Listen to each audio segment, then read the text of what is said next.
পাহাড়ের সেই জোড়ো রাত আর জাওয়াত সাহেবের হৃদয়ের বরফ গলার পর বাড়িতে ফিরে আসাটা যেন এক নতুন মুহূর্তের সূচনা। বাড়িতে পা রাখার পর থেকেই রূপকথা লক্ষ্য করল উৎস তাকে এক মুহূর্তের জন্যও চোখের আড়াল করতে চাইছে না। আগে যে মানুষটা অফিসের কাজের দোহাই দিয়ে অর্ধেক সময় ল্যাপটপে মুখ গুজে পড়ে থাকতো, সে এখন ল্যাপটপ ফেলে রূপকথার পিছনে পিছনে ঘুরঘুর করছে। রূপকথা রান্নাঘরে গেলেই জাওয়াত সাহেব সেখানে উপস্থিত। কখনো মশলার কৌটা এগিয়ে দেওয়ার উছিলায়, কখনো বা একদম কাছ দিয়ে যাওয়ার সময় আলতো করে রূপকথার কোমর জড়িয়ে থমকে দেওয়ার জন্য। রূপকথা বিরক্ত হওয়ার ভান করে যখন খুন্তি উঁচিয়ে বলে, আপনি কি অফিস যাবেন না? মা কিন্তু তাকিয়ে হাসছেন। তখন উৎস বড্ড নিষ্প্রিয় গলায় বলে, অফিস তো রোজই থাকে বেবি গার্ল, কিন্তু তোমার এই রাগী মুখটা তো আর সবসময় দেখা যায় না। একদিন দুপুরে রূপকথা আয়নার সামনে দাঁড়িয়ে চুল বাঁধছিল। হঠাৎ আয়নায় দেখলো উৎস পেছনে এসে দাঁড়িয়েছে, তার চোখে সেই চেনা মাদকতা। উৎস রূপকথার কাঁধের ওপর চিবুক রেখে ফিসফিস করে বলল, শাড়ি তো তোমাকে বড্ড মায়াবী লাগছে। আমার ইচ্ছা করছে আজ সব কাজ ফেলে তোমাকে নিয়ে আবার কোথাও হারিয়ে যাই। রূপকথা হাসলো, তারপর আলতো করে উৎসর চুলে আঙুল চালিয়ে বলল, পাহাড় থেকে তো মাত্রই ফিরলাম, আবার হারাবেন কোথায়? উৎস রূপকথাকে নিজের দিকে ঘুরিয়ে নিয়ে ওর চোখের মণিতে স্থিরভাবে তাকালো। তারপর রূপকথার কপালে নিজের কপাল ঠেকিয়ে বলল, তোমাকে হারানোর সাধ্য কি আমার আছে? আমি তো নিজেই তোমার মাঝে হারিয়ে গেছি। রূপকথা লজ্জা পেয়ে যখন মাথা নিচু করতে চাইল, উৎস ওর চিবুক ধরে মুখটা তুলে ধরল। এরপর এক দীর্ঘ নিবিড় চুম্বনে রূপকথাকে যেন বুঝিয়ে দিল সে কেবল তার। সারা বিকেল চলল তাদের এমন নীরব রোমান্স। বিকালের নাস্তায় যখন সবাই ড্রয়িং রুমে বসে চা খাচ্ছিল, উৎস বাবার সামনেই রূপকথার হাতটা টেবিলের নিচ দিয়ে শক্ত করে ধরল। রূপকথা আপ্রাণ চেষ্টা করেছে হাত ছাড়ানোর, কারণ নানি আর মিতু বারবার তাদের দিকে অদ্ভুত নজরে তাকাচ্ছে। মিতু হঠাৎ বলে উঠল, ভাবি, তোমার গালটা এত লাল হয়ে আছে কেন? জ্বর এলো নাকি? রূপকথা আমতা আমতা করে বলল, না না, চা একটু বেশি গরম তো, তাই হয়তো। উৎস তখন পরম নিশ্চিন্তে চায়ের কাপে চুমুক দিচ্ছে, অথচ টেবিলের নিচে রূপকথার আঙুলগুলো তার হাতের চাপে নিষ্পেষিত হচ্ছে। রূপকথা ইশারায় হাত ছাড়তে বললেও উৎস যেন কিছুই শুনছে না, বরং সে আরও এক ধাপ এগিয়ে বলল, আজ রাতে তোমার জন্য একটা স্পেশাল সারপ্রাইজ আছে, তৈরি থেকো। রাত বাড়ার সাথে সাথে বাড়ির কোলাহল কমল। রূপকথা রুমে ঢুকে দেখলো পুরো ঘরটা মোমবাতির আলোয় ঝলমল করছে। বিছানায় ছড়িয়ে আছে বেলি ফুলের পাপড়ি। উৎসবের আমেজ যেন ঘরের ভেতরেই ঢুকে পড়েছে। উৎসব বারান্দায় দাঁড়িয়েছিল। রূপকথা ঘরে ঢুকতেই সে দরজাটা লাগিয়ে দিয়ে রূপকথার দিকে এগিয়ে এলো। রূপকথা অবাক হয়ে বলল, এত আয়োজন কিসের জন্য? উৎস রূপকথাকে পাঁজাকোলা করে তুলে বিছানায় শুইয়ে দিয়ে বলল, সব কিছুর জন্য কি কারণ লাগে? আজ থেকে আমাদের প্রতিটা রাত হবে সাজেকের সেই রাতের মতো, যেখানে কোনো শাসন থাকবে না, থাকবে কেবল আমাদের প্রণয়সুধা। উৎস রূপকথার কানের লতিতে দাঁত বসালো। রূপকথা শিউরে উঠে বলল, আপনি বড্ড অভদ্র হয়ে গেছেন উৎস সাহেব। উৎস হাসল, সেই হাসিতে ছিল এক নিরেট পুরুষালী দাবি। সে রূপকথার শাড়ির আঁচল সরিয়ে তার উন্মুক্ত নাভিতে ছোট ছোট চুমু দিতে লাগলো। রূপকথা অনুভব করলো জাওয়াত সাহেবের এই ছোঁয়া যেন আগুনের মতো তার সারা শরীরে ছড়িয়ে পড়েছে। সারাটা রাত এক অপার্থিব আবেশে। উৎস রূপকথাকে এক মুহূর্তের জন্য মুক্তি দিল না। কখনো সে তীব্র আবেগে তাকে নিজের মাঝে পিষে ফেলল, আবার কখনো শরতের শিশিরের মতো স্নিগ্ধ সোহাগে তাকে ভরিয়ে দিল। রূপকথা অনুভব করলো উৎস তাকে কেবল শরীর দিয়ে নয়, বরং আত্মা দিয়ে অনুভব করছে। ভোরের আলো যখন জানলার পর্দা চুইয়ে ঘরে ঢুকলো, রূপকথা দেখলো উৎস তার বহু বন্দী হয়ে অঘরে ঘুমাচ্ছে। ওর প্রশান্ত মুখের দিকে তাকিয়ে রূপকথা মনে মনে ভাবল, এই মানুষটার রুক্ষতা আর গাম্ভীর্যের আড়ালে যে এত প্রেম ছিল, তা সে আগে বুঝতে পারেনি। রূপকথা আলতো করে উৎসর ঠোঁটে একটা ছোট্ট চুমু দিয়ে আবার ওর বুকের মাঝে মুখ লুকালো। সকালে ঘুম ভাঙার পর শুরু হলো আবার সেই খুনসুটি। উৎস ঘুম থেকে উঠেই রূপকথাকে জড়িয়ে ধরে বলল, আজ কি আমরা সারাদিন এই বিছানাতেই কাটিয়ে দেব? রূপকথা ধাক্কা দিয়ে ওকে সরিয়ে দিয়ে বলল, একদম না, আজ বাড়িতে অনেক মেহমান আসবে, তাড়াতাড়ি ফ্রেশ হয়ে নিন। উৎস নাচর বান্দার মতো রূপকথার ওড়না ধরে টান দিল। রূপকথা টান সামলাতে না পেরে সরাসরি উৎসর ওপর আছড়ে পড়ল। উৎস ওর পিঠে নখ বসিয়ে দিয়ে বলল, মেহমানরা তো আসবেই, কিন্তু তাদের সামলানোর এনার্জি তো আগে আমাকে দিতে হবে। রূপকথা লজ্জিত হয়ে উৎসর বুক থেকে নিজেকে ছাড়িয়ে নিয়ে বাথরুমে দৌড় দিল।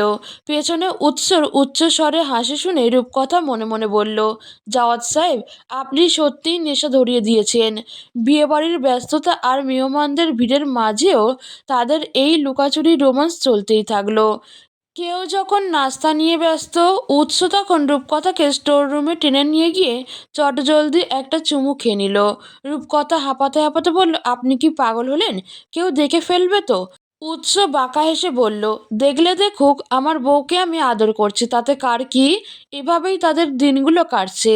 প্রতিটা দিন যেন এক নতুন উপন্যাসের পাতা, ঝগড়া, মান অভিমান আর নিবিড় মিলনের এক অদ্ভুত সমীকরণ। রূপকথা জানে জাওয়াত সাহেবের এই প্রণয়সুধা থেকে তার আর মুক্তি নেই। আর সে মুক্তি চায়ও না, সে চায় এই নেশায় বুঁদ হয়ে থাকতে সারা জীবন। বিয়ের শোরগোল আর আত্মীয় স্বজনের কোলাহল যখন চরম পর্যায়ে, জাওয়াদ আর রূপকথার ব্যক্তিগত পৃথিবীটা তখন এক অন্যরকম মাদকতায় আচ্ছন্ন। উৎস এখন আর সেই আগের পাথরের মতো জাওয়াদ নেই। সে এখন রূপকথার প্রেমে এক চঞ্চল কিশোরের মতো অবাধ্য। রূপকথা যেখানেই যাচ্ছে উৎসর ছায়া যেন তাকে অনুসরণ করছে। ড্রয়িং রুমে মেহমানদের নাস্তা দেওয়ার সময় রূপকথা যখন ট্রে হাতে ব্যস্ত, উৎস তখন আড়ালে দাঁড়িয়ে ওর কোমরে এক চিমটি কেটে দিল। রূপকথা চমকে উঠে ট্রে সামলাতে গিয়ে প্রায় হিমশিম খেলো। বড় মামি পাশ থেকে জিজ্ঞেস করলেন, কি হলো মা, হাত কাঁপছে কেন? রূপকথা আর চোখে দেখল উৎস দরজার আড়ালে দাঁড়িয়ে টিপ টিপ করে হাসছে। রূপকথা মনে মনে ফুঁসে উঠে ভাবল, দাঁড়ান জাওয়াত সাহেব, আজ রাতে আপনার খবর আছে। বিকেলের দিকে রূপকথা ছাদে গিয়েছিল একটু একা থাকতে। লাল পাড় সাদা জামদানিতে তাকে বড্ড অপার্থিব লাগছিল। সে যখন রেলিং ধরে সূর্যাস্ত দেখছিল, হঠাৎ পেছন থেকে একজোড়া বলিষ্ঠ হাত তাকে আষ্টেপৃষ্ঠে জড়িয়ে ধরল। রূপকথা আগে থেকেই জানতো এটা কে। সে নিজেকে ছাড়ানোর চেষ্টা না করে বরং উৎসর বুকের ওপর মাথা হেলিয়ে দিয়ে বলল, নিচে মেহমানরা আপনার খোঁজ করছে আর আপনি এখানে লুকিয়ে আছেন। উৎস রূপকথার ঘাড়ে মুখ গুজে তপ্ত নিঃশ্বাস ফেলে বলল, পুরো পৃথিবী একদিকে আর তুমি একদিকে। বিশ্বাস করো বেবি গার্ল, এই পাহাড় থেকে ফেরার পর আমার ভেতরে এক আদিম তৃষ্ণা জেগেছে। তোমাকে এক পলক না দেখলে কলিজা ফেটে যায়।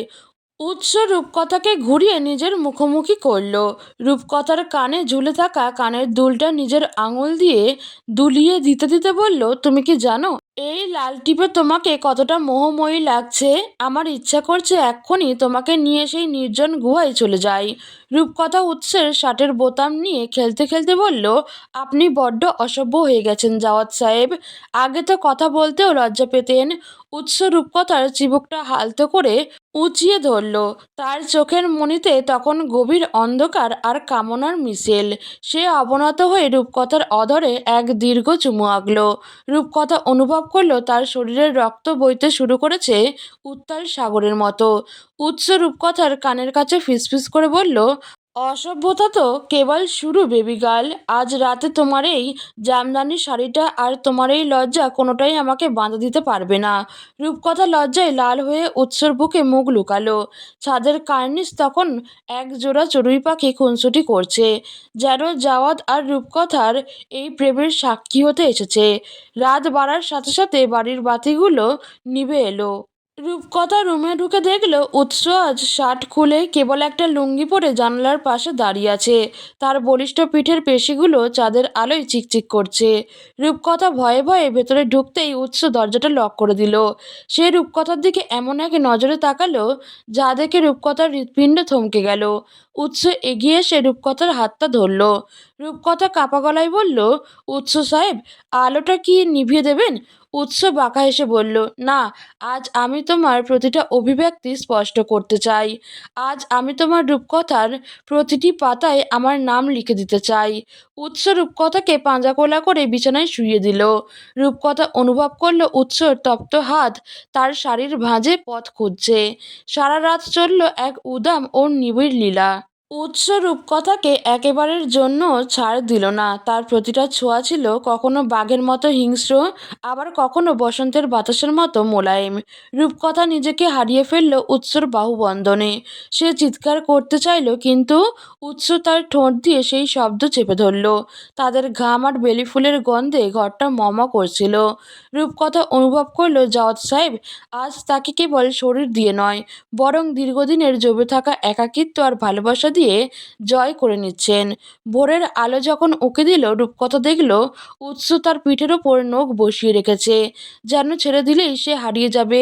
রূপকথাও পরম তৃপ্তিতে উৎসর বাহুবন্দী হয়ে অঘরে ঘুমিয়ে পড়ল। সকালে যখন রূপকথার ঘুম ভাঙল, সে দেখল উৎস তখনও তাকে জড়িয়ে ধরে আছে। রূপকথা উঠতে চাইলেই উৎস ঘুমের ঘোরেই ওকে আরও জোরে চেপে ধরল। কোথায় যাচ্ছ? এখনো তো রাত শেষ হয়নি। রূপকথা হেসে ফেলল।